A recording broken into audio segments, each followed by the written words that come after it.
People talk about credit scores like there's some secret number that decides your life. But what if I told you it's not just a number? It's an economic machine designed to shape your entire financial world, from loans to jobs, from houses to interest rates. And most Americans never fully understand how it really works. In this video, we break down the truth behind credit scores, the players who benefit, and what you need to know to actually control it, not the other way around.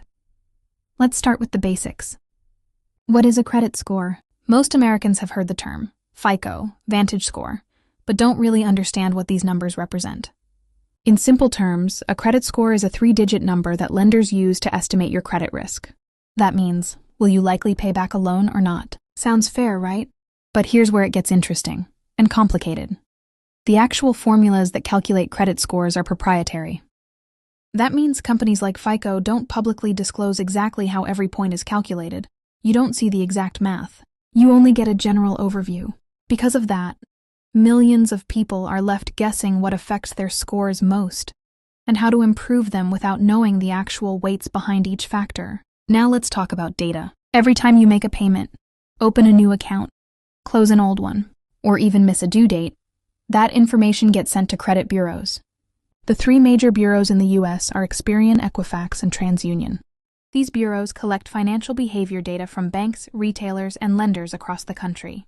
They aggregate it, process it, and sell it back to lenders in the form of credit reports. According to the Consumer Financial Protection Bureau, billions of data points are processed yearly, and tens of millions of Americans check their credit reports each year. But most people don't realize how rapidly that data accumulates, or how much influence it has over interest rates, loan approvals, and even employment screening. Your credit score is influenced by several core factors: payment history, credit utilization, that's the percentage of your available credit you're using, length of credit history, mix of credit types, and recent credit inquiries. Payment history usually counts for around 35% of your score. That means missing just a couple of payments can drop your score drastically. Credit utilization, the ratio of your balances to your limits, can also make or break your score. Even if you make all your payments on time, using too much of your available credit signals risk to lenders. These rules come from historical lending performance data. They were based on trends in who ended up defaulting on loans and who didn't. And the scoring formulas use probability models to assign risk levels. The first surprise most Americans encounter is that checking your own credit score doesn't hurt it. That's because when you check your score, it generates a soft inquiry. Lenders see this differently than a hard inquiry, which is generated when you apply for new credit.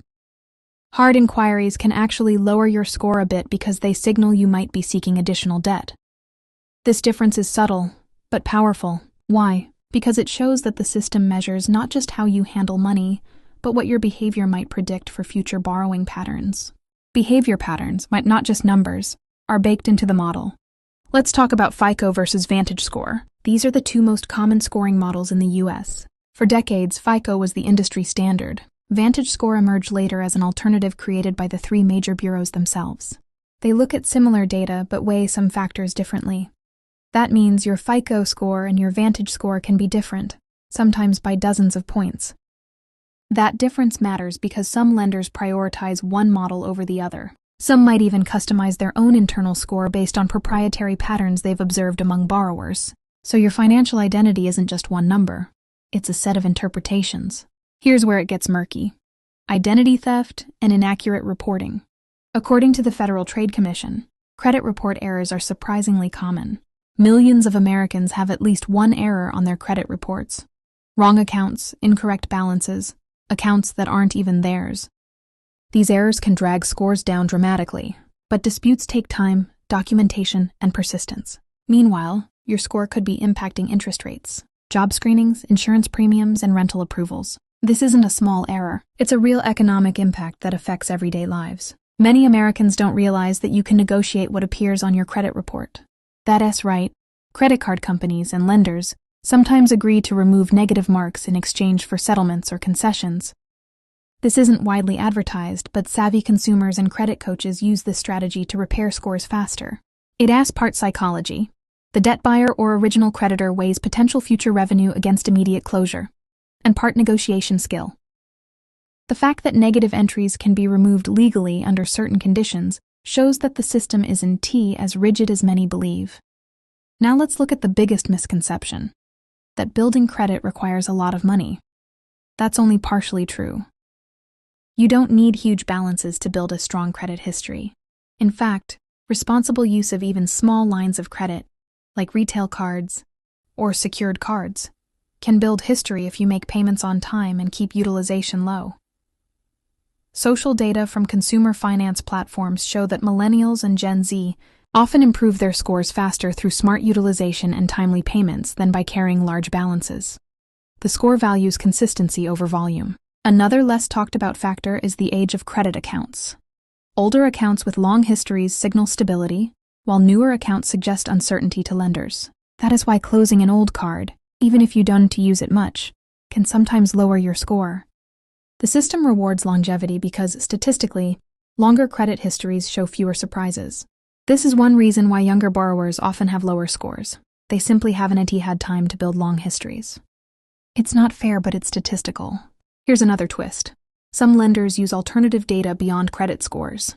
This might include rent payment history, phone bills, or utility payments. These aren't part of the traditional FICO formula, but innovative fintech lenders use them to assess risk in underserved populations. This is good news for some Americans who don't have long credit histories. It shows the system is evolving.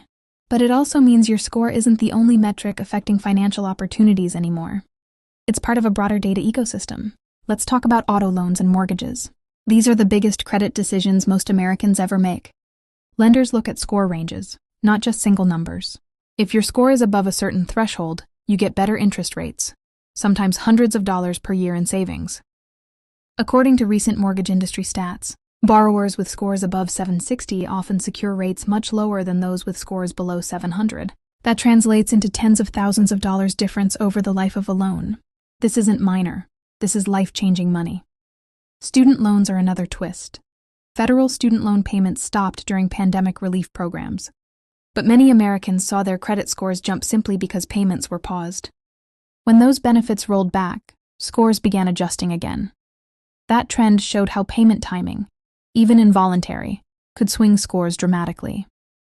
It revealed that credit scores are sensitive not just to who you are, but to bigger economic policies outside your personal control. This is data we saw trend widely across aggregated credit reporting platforms over the past few years. Let's talk about how credit scores affect employment and insurance. Yes, some employers and insurers check credit reports, not always scores, as part of their screening process, especially in financial or security roles.